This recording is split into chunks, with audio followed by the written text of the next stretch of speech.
En esta segunda parte de la oración sacerdotal tenemos una intercesión de Jesús muy fuerte por la unidad de los discípulos, lo que es decir, la unidad de la iglesia. La última bondad de Jesús es que la iglesia sea una. Todos los discípulos sean uno. Es muy importante para él, podemos decir, la pasión de Jesús es la unidad. ¿Lo que significa por nosotros esta pasión de Jesús por la unidad?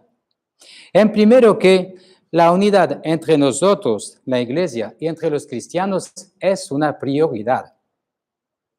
No puede ser una actividad secundaria. Es un ideal necesario a pesar de las divisiones que vienen de nuestros pecados. Como Jesús ha dicho, guardaos del mal.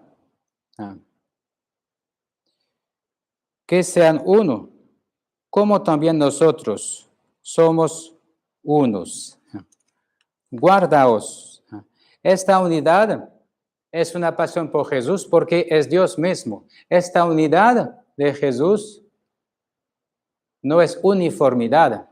Esta unidad es comunión y vida. Es comunión entre tres personas diferentes. Y es vida. Una vida que transborda permanentemente. Y nosotros estamos invitados a vivir esta continuidad de la vida en la Trinidad. Solamente comprendiendo bien lo que es Dios, quién es Dios, comunión de personas, un Dios solo, en tres personas, que podemos continuar esta vida en comunión en la iglesia. En otras palabras, que podemos entender, comprender la iglesia.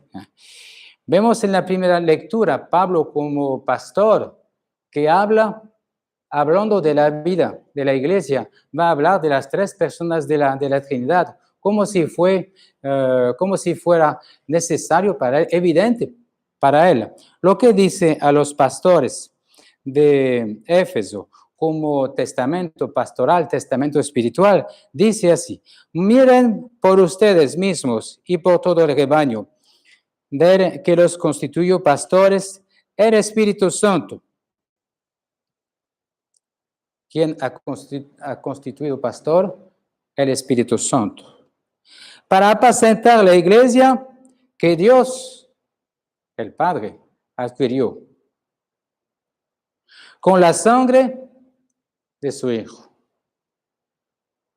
San Pablo entendió que la vida en la iglesia es la continuidad de la vida entre estas tres personas de la Trinidad. Entonces, la pasión por la unidad de Jesús viene de que la unidad es Dios, es comunión entre las personas de la Trinidad.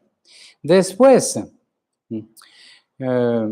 quien vive de la palabra experimenta que es el rechazo del mundo. Yo les he entregado tu palabra y el mundo los odia, porque no son del mundo, como yo tampoco soy del mundo. Y el Señor nos invita a vivir esta realidad.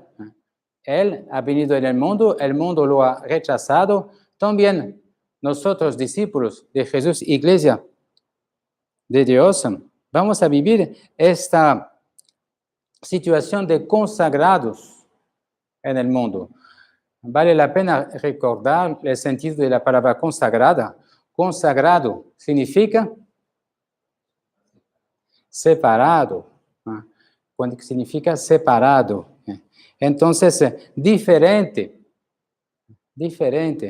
Es por eso que una persona que se prepara para una consagración de vida en el celibato, por ejemplo, o para ser presbítero, hay que cambiar varias cosas en la vida para vivir separado, diferente hay que cambiar algunas cosas, de costumbres de vida. Así aceptar esta condición que Jesús nos deja, vivir consagrado por su palabra, que es la verdad. Y en fin, nuestra vocación es vivir en el mundo. Así como tú me enviaste al mundo, así los envío yo también al mundo. Podríamos pensar, bien, vamos a vivir nuestra consagración en Dios, con Dios. Vamos a construir una ciudad solamente de consagrados. Pero no, nuestra vocación es de vivir en el mundo. Ser de Dios en el mundo. Estar en el mundo es nuestra vocación, como se dice bastante en la comunidad de Emmanuel, que no tenemos comunidad de vida.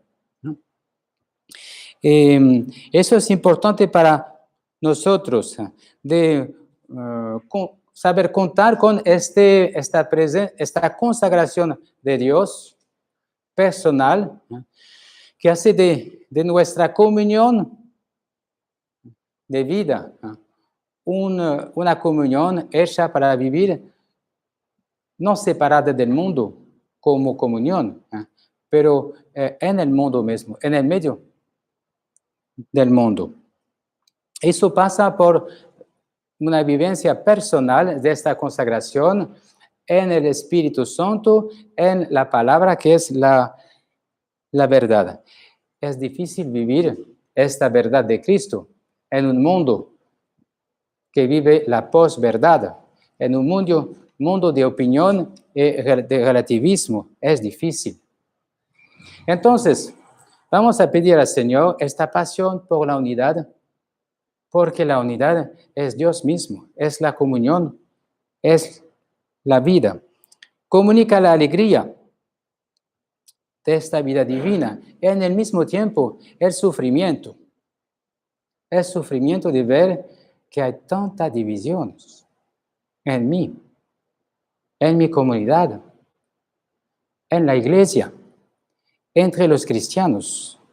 Qué sufrimiento del corazón de Cristo. Es mi sufrimiento también, en primero.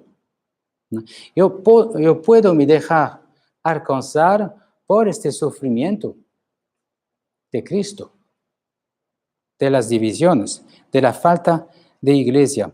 Pero no puedo desistir del ideal de unidad, porque es Dios mismo.